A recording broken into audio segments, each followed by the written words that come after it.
పండిన చేతికెన్నో సిగ్గులొచ్చి ఆ సిగ్గంతా చీర కట్టింది. చీరలో చందమామ ఎవరమ్మ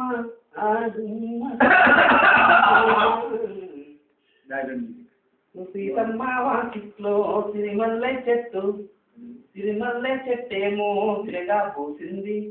కొమ్మ కదలకుండా కోయండి పూలు, కోసినవన్నీ సీత కొప్పు చుట్టండి. అంటానండి ఇక్కడ భాగం. వేకువలోన గోదావరి ఎరుపెక్కింది.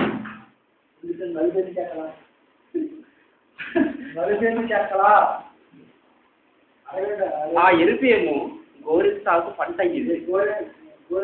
కవి ఎలా చెబుతున్నాడయ్యా అంటే ఈ సృజాత్మకతలో వేకువలోన గోదావరి అనేది ఎప్పుడు ఎరుపుగానే ఉంది. అదేవిధంగా ఆ ఎరుపేమో గోరింట పంట అయ్యిందట. చూసారయ్యా, పండిన చేతికేమో సిగ్గులు వచ్చి పండిన చేతికేమో సిగ్గులు వచ్చి అంటే గోరింటాకు పెట్టుకున్నప్పుడు మన చెయ్యి ఎంత ఎర్రగైతే ఉంటుందో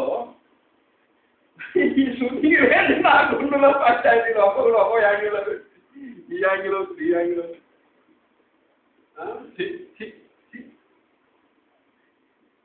ఆ సిగ్గంత చీర కట్టిందట. ఆ వర్ణన ఏ విధంగా ఉంటుందా అంటే అర్థం ఏంటయ్యా అంటే పండిన చేతికి ఏమో సిగ్గులు. పండిన చేతి అంటే గోరింటాకు పెడితే ఆ చెయ్యి ఎంత సుందరంగా ఉంటుందయ్యా, చూడడానికి ఎంతో వినమ్రంగా ఉంటుంది. గోరింటాకు పెట్టిన చేతి చూస్తే అది ఒక సంప్రదాయాన్ని, ఒక విధానాన్ని, ఒక సంస్కృతిని తెలియజేస్తుంది. పండిన చేతికేమో సిగ్గులు వచ్చింది. అది అవతల చూడండి సిగ్గుపడుతుంది ఆ చెయ్యి. ఆ సిగ్గంతా అనేది ఆ సిగ్గంతా చీరలాగా చీర కట్టింది. చీరలో చందమామ ఎవరమ్మ ఆ గుమ్మ సీతమ్మ. సరేండి అదేవిధంగా అప్పుడు ఎవరున్నాడా కవి అంటే మళ్ళీ సీతమ్మ వాకిట్లో సిరిమల్లె చెట్టు. చక్కటి కాదు, సిరిమల్లె చెట్టేమో విరగబూసింది. కొమ్మ కదలకుండా కొయ్యండి పూలు, కోసినవన్నీ సీత కొప్పు చుట్టండి. ఏమంటాడయ్యా అంటే సీతమ్మ వాకిట్లో సిరిమల్లె చెట్టు ఉందట. ఇదంతా ఎవరికి తెలుసా? స్వామిని చెప్తున్నారు ఈ టైప్లో.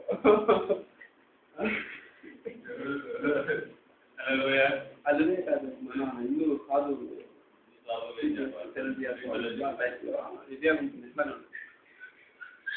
సీతమ్మ వాకిట్లో తిరుమల్లె చెట్టు, తిరుమల్లె చెట్టు ఏమో విరకపోసింది. ఆటోమేటిక్గా మనం పల్లెటూరు చూస్తూనే ఉంటామయ్యా. ఎలా ఉంటుందంటే ఒక తండ్రి కళ్ళుకొని ఆ తీగలు విరగపూసుంటాయి, ఆకులు కనపడవు, మనకు పూలే కనపడవు.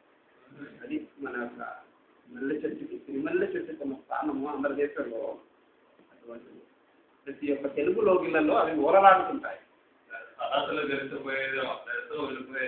అర్థం చేశారా?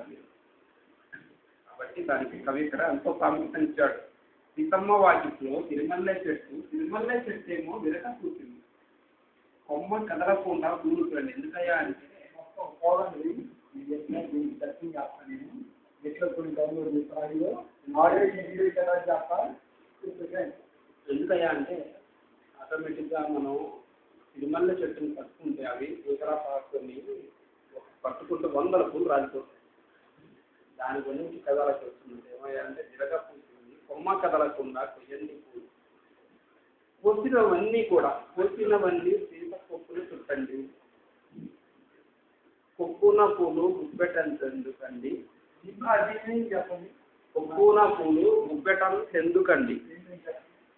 కోదండరామయ్య ఆ పూలన్నీ కోసి సీతమ్మ కొప్పులో చుట్టారు. సరిగ్గా ఆ పూలు ఎలా ఉన్నాయంటే మన గుప్పెడంత ఉన్నాయట, మంచి ముద్దలాగా. అదే అర్థం.